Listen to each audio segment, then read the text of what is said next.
The Devil's Dentist, the true tale of Doc Holliday. The Georgia sun beat down mercilessly on the pristine white columns of the Holliday mansion, much like it had done on that sweltering August day in 1851 when John Henry Doc Holliday drew his first breath. Born with a silver spoon in his mouth, but destined to die with a six-shooter in his hand, Doc's story would become as twisted as a rattler's path and twice as dangerous. The proper Southern gentleman who would one day be feared across the West started life as anything but a gunslinger. Young John Henry was born into Georgian aristocracy, his father a decorated Civil War veteran and his mother a proper Southern belle who taught him the genteel ways of high society.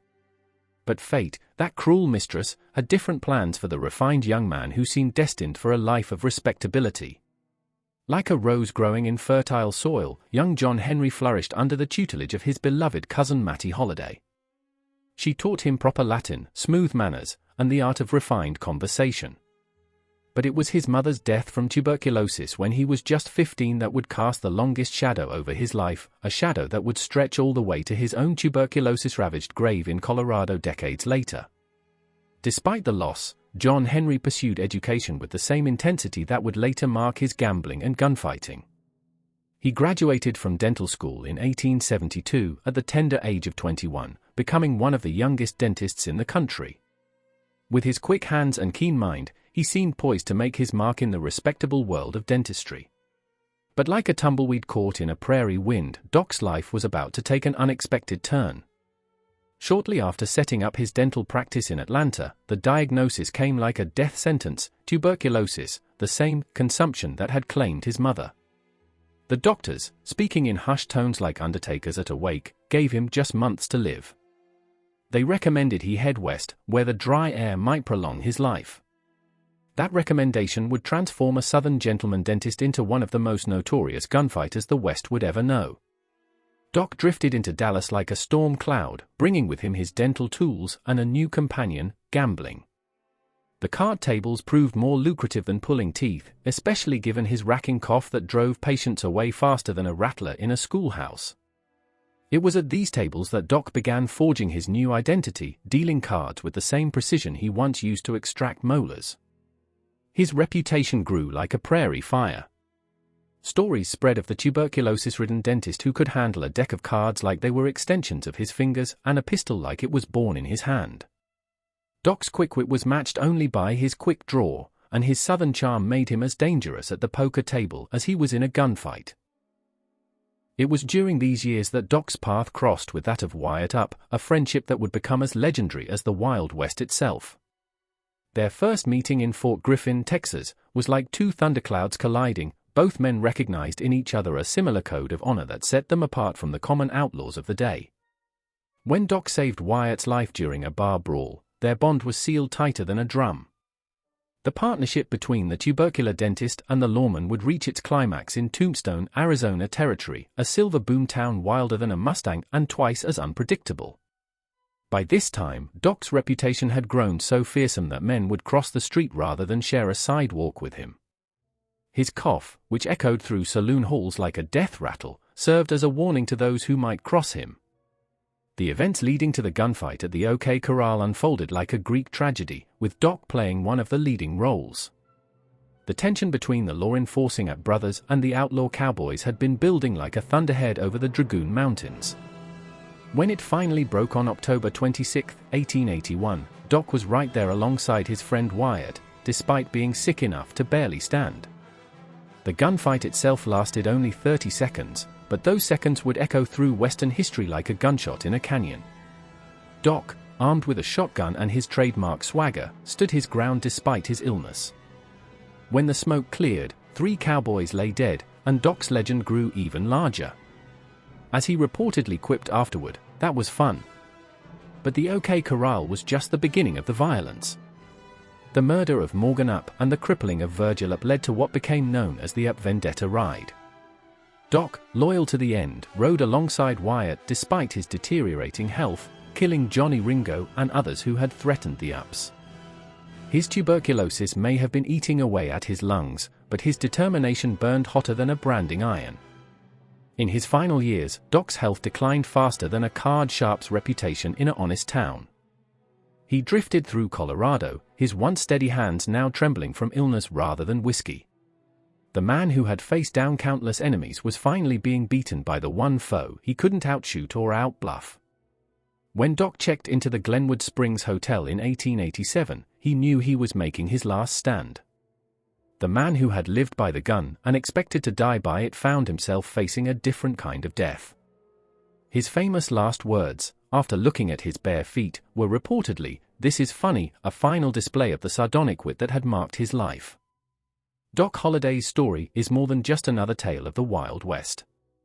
It's the story of a Southern gentleman who became a Western legend, a healer who became a killer, a man who lived with death at his shoulder for so long that they became old friends. His life was as complex as a Texas tornado and just as devastating to those who got in its path. He was a study in contradictions, a dentist who could kill without blinking, a Southern gentleman who could curse like a mule skinner, a loyal friend who could be your worst enemy. He played cards with the precision of a surgeon and handled a gun with the expertise of a career gunslinger. His tuberculosis, which should have killed him in months, seemed to drive him to live harder and faster, as if racing against the consumption that was consuming him. The legends that grew up around Doc were as tall as a Colorado pine and twice as shady. Some said he killed as many as 50 men, though the confirmed count is closer to 8. Others claimed he could split a playing card edge on at 50 paces, or deal a winning hand faster than a rattler's strike. While many of these tales were likely as authentic as a $3 bill, they spoke to the larger-than-life character that Doc had become. His relationship with Big Nose Kate, a prostitute who became his common-law wife, was as stormy as a Texas spring. They fought like wildcats and made up just as passionately, their relationship a perfect mirror of Doc's volatile nature.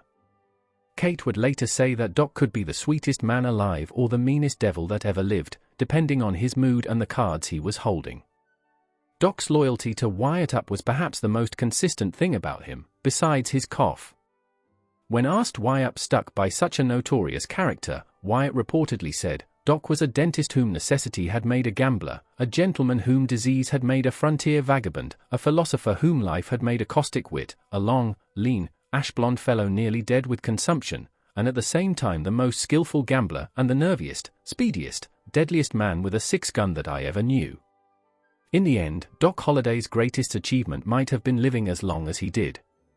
The tuberculosis that should have killed him in months instead took 15 years to finish the job. During those years, he carved out a legend that would outlive him by centuries, becoming one of the most fascinating characters in the story of the American West. His death in Glenwood Springs was almost anticlimactic for a man who had lived such a dramatic life. No blazing guns, no last-minute showdown, just a sick man in a hotel bed, facing his final moments with the same sardonic humor he'd shown throughout his life. The nurses said he asked for a shot of whiskey before the end, and when denied, he smiled and asked for a glass of water, his first glass of water in years, he claimed. Doc Holliday's legacy lives on in the countless books, movies, and tales that have been spun about his life.